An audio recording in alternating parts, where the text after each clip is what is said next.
Hello and good morning, listeners. Welcome back to Financial Markets with a new beginning and a new update from Almus Market Mornings. This is Shikhar Garg, and we'll just dive in right away for the updates as we talk about. Starting off with geopolitics, as it has been something which has not taken a sidestep or a breather altogether in the past few months. Four aerial objects were shot down by US. Apparently, as we talk about these aerial objects, those were from China, is what the media reports suggest. Now, this can stir up some bit of geopolitical tensions back again, but it needs to be verified whether these are actually from China or something else. And if we have to talk about geopolitics, Russia hasn't been, finding some bit of rest, as Russia was seen announcing the plans to cut oil supply, which further led to some rise in the oil prices. On the domestic side, folks, we saw bank credit growing at a 16.3%, which is some bit good news for the economy, as the bank credit is one of the key indicators for a good growth in the economy. But at the same time, there were some concerns about the inflation reports, as the central bank mentioned. And if we talk about inflation, we have the inflation data coming up this week. So, JK, I'd like to know from you about inflation data which is to be released this week, and how that could be, impacting the financial markets. Good morning, Shikhar. Yes, we had very good moderation in inflation across regions, and in India also, particularly from 7.7 down to 5.6. So that's the moderation that we have seen. And in case of WPI, it has actually dropped substantially from above 16% to below 4%. So now whether this continues or not is the moot question, and forecasts indicate that tonight's number in Indian CPI is likely to be slightly higher, and that can be slight negative for the market, and confirm that RBI will stay on its course for another rate hike. Of course, more focus will be on the US inflation number tomorrow, where most of the components are likely to show a decline. Remember that Powell said there will be a substantial decline in the inflation in the coming months, all coming mainly with the base effects. But the month-on-month inflation is likely to show increase again there. So I think the momentum of the fall in inflation might be somewhat waning. That is what it does look like. And in fact, some of the preliminary reports about the old car, used car inflation has actually shown again an increase in the US. So that's a big component of the US inflation. So we'll wait for that. And apart from that, we'll have the US retail sales as well this week. So after a very dull last week, this week we have some important market moving news that will be watched on. On the geopolitics, yes, I think irrespective of whether we have the confirmation on whether the Chinese are behind it or not, I think US administration has lost no time in banning some of the Chinese export companies which are linked to these balloons, and so that actually is rise in geopolitical tensions, which will affect the market. I think markets are somewhat on defensive side today, and the Russian action. For long, we have been saying that Russia being affected by the oil price ban, and again from this month, more petroleum products price ban by the G7 has affected, and the Russian ruble has actually weakened beyond 72 in the last few weeks. I think their GDP has come negative. They are having a huge fiscal issue because the oil revenues have dropped. Russia has been selling some of their national fund for meeting the revenue requirements. So it was in the coming, and now we have to see whether the Saudis who have indirectly protested against this also will go in for some sort of so all said that this development is not good for India. Why, even as the rupee's recent moves was somewhat comforting in the sense that it has not weakened much along with the rise in the dollar index, because we were trading and we have been trading closer to the all-time highs. Although there has been good buying by importers on dips, the oil price tensions are keeping the rupee on the higher side. Probably we slip into a slightly narrower range, or well below 83, and that we will await more developments on the CPI and also on the flows.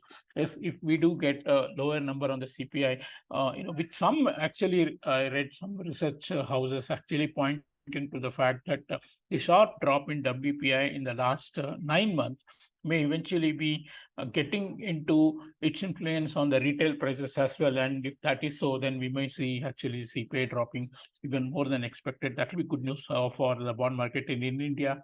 And there are some investment houses who are calling for value buying in Indian bonds. So let's hope that it increases the flows. We are also getting in the Indian trade data this week, which is again expected to show a deficit of 24 billion versus 23 point odd billion last month. So those core issues are not going away, but for the time being, at least rupee, after steadily weakening all through the last 1 year, is showing some stability, but not really major strength.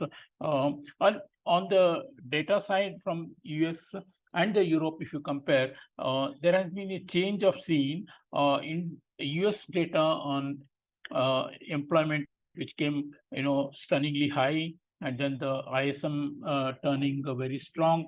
And we had the Michigan survey, which came at 9-month high, rather coming at 66.4 from 64.9.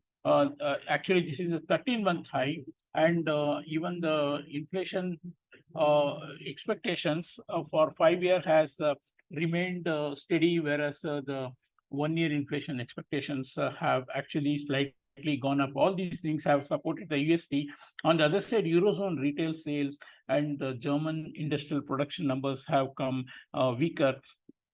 The yield difference between German 10-year and US 10-year have actually widened to 1.37% from 1.1% seen recently.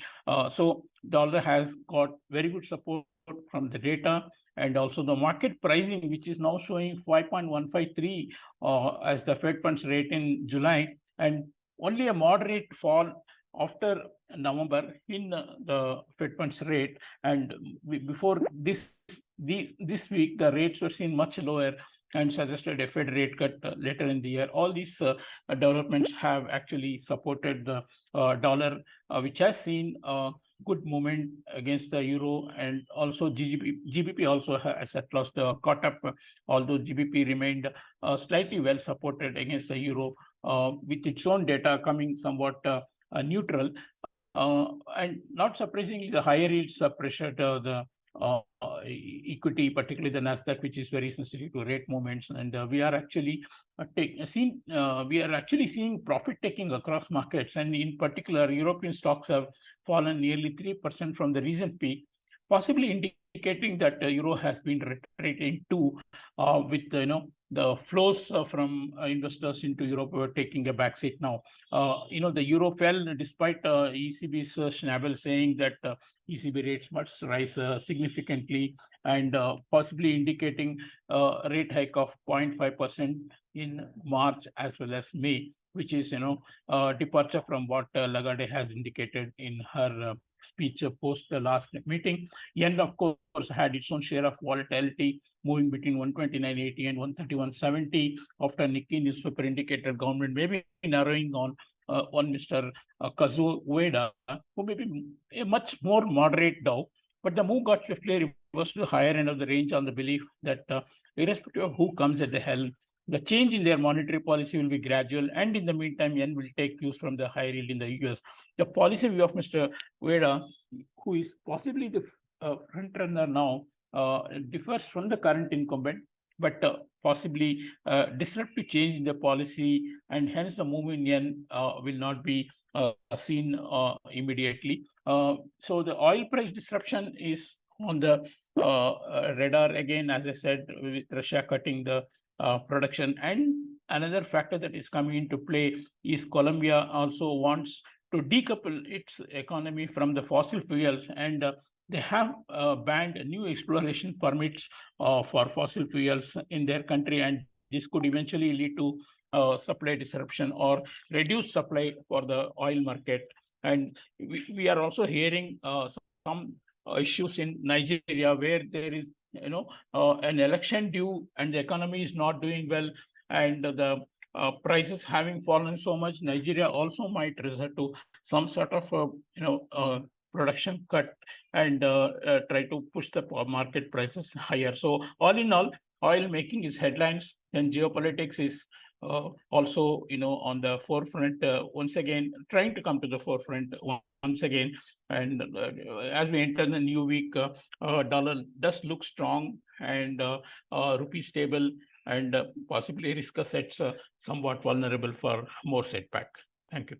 Okay, JK, that is quite good. And yes, folks, we have the CPI inflation data today for India. And as JK mentioned, there can be some bit of moderation, some bit of surprise that can be expected, even though there has been good moderation in the data by far. But the momentum in fall of inflation would not be replicated anytime soon. It needs to be seen how the geopolitics and oil prices disruption also affects the Indian markets in the time to come. But what's quite interesting is the action already taken by the US after spotting those aerial objects in the sky and throwing them down. But it needs to be seen whether the moderation in the rate expectation of US central bank, would there be any change in the sentiments, because we've already seen a dishing out of high rate cut expectations by the end of the year. So folks, the markets have been quite interesting, and as JK mentioned, we are seeing the geopolitics trying to set the foot in the front instead of the rest of the economic data points. So just stay tuned, and we shall continue bringing in all the updates for you every day. That's it for today, folks. Thank you so much for listening.